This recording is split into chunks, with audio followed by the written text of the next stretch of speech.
live from the dad pad. I see a lot of streamers trash, get a glad bag. Anytime I'm loaded up, know they big mad. Can't you see we going live? I know you feel the vibe. Reporting to you live from the dad pad. I see a lot of streamers trash, get a glad bag.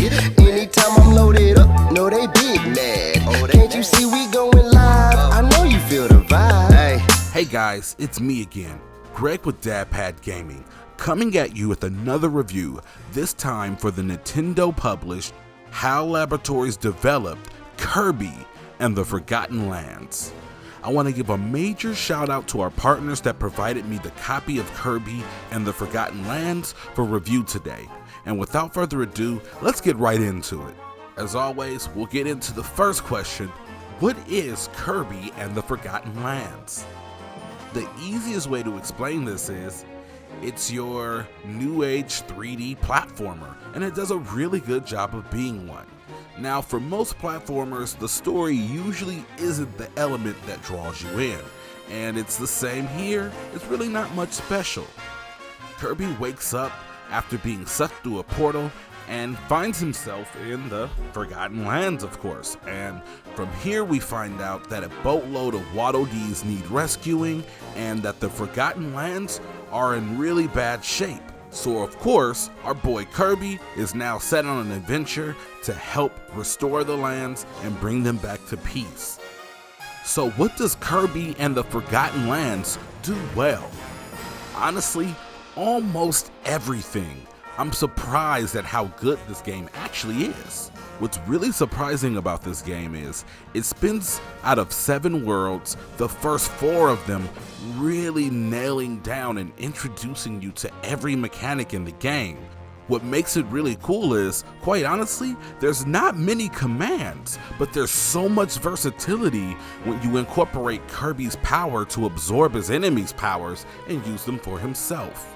And with the new addition of Mouthful mode, you find that every level in the game has its own gimmick, so you get the benefit of the game honestly never really getting stale.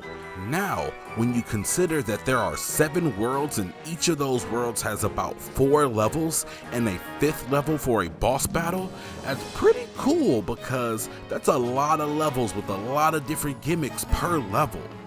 And I will be honest, the first 3 worlds are really simple in my opinion.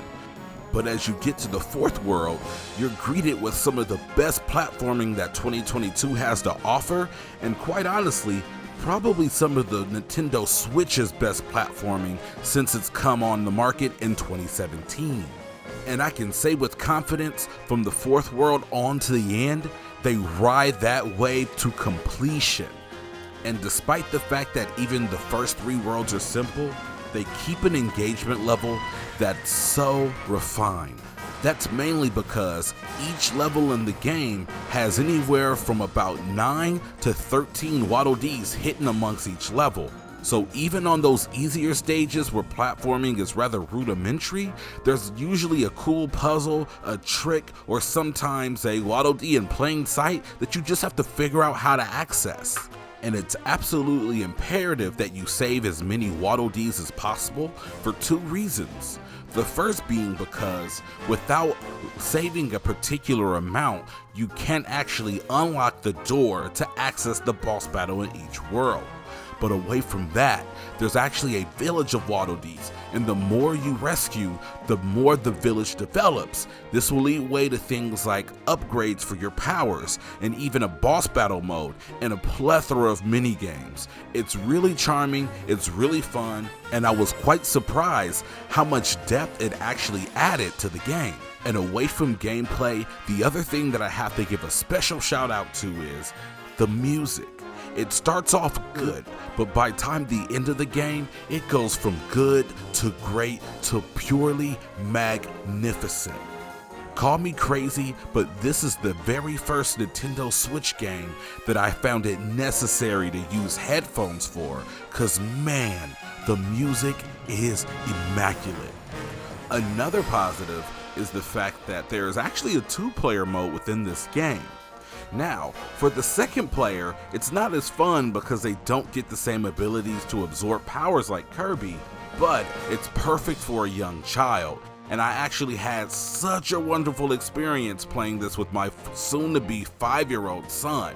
He was literally obsessed with the game through the entire review process.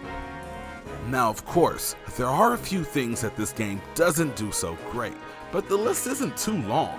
One major point is the fact that this is a 3D platformer with a fixed camera, so there are actually a couple different times where platforming was more difficult than it needed to be, and that was mainly because in some of those side-scrolling portions, it was very hard to line up certain jumps because it was very difficult to line up the depth perception of the jump when you're on a 3D platformer on a side-scrolling section. And also, while the ability to upgrade Kirby's absorb powers to get better abilities is nice, some of those skills are very overpowered. For instance, the Dragon Fire ability is clearly the best. It allows you to do a long flying flame dash and also allows you to spit fire. And that fire can actually stick to enemies and do damage over a long period of time, making some of the boss battles here far easier than they actually had to be. And speaking of bosses, most of the bosses weren't great. I'm not going to say they were bad, but they weren't as good as the rest of the standard that this game actually upholds to. Now, I will mention, while this is the section where we talk about what the game has done bad, I have to say with confidence that the final boss is actually really good and makes me kind of question why they kind of took such a light approach with the previous bosses. Now, I'm gonna be 100% honest when I say this. Kirby and the Forgotten Lands is absolutely the biggest surprise in the gaming world that I have received this year. I did not expect to enjoy this game as much as I did, nor did I expect to have as much fun with this game as I actually got to have with my youngest son, and that made the experience all the more special. With solid levels throughout, it's wonderful to see that they escalate into a masterclass in level design. Wonderful music, charming characters full of color in the world. This game is definitely one that I can recommend to anyone who has a Nintendo Switch, whether you're a lifetime Kirby fan or whether you're like me and this is your first full Kirby game that you've played from beginning to end. With only a few minor gripes and without the ability to select a higher difficulty level to get those earlier levels to be a little bit more interesting, this game falls just short of a perfect score. I give Kirby and the Forgotten Lands a 9 out of 10. I want to thank you guys again so much for coming out and checking out another review today. It means the world to us. Please go ahead and make sure you like, comment, subscribe. Let us know, how did you feel about Kirby? Have you actually bought this game yet? Or do you plan on making the purchase now? Regardless, if you like what you have here, again, please hit the subscribe button, hit the like button, it helps us out a lot.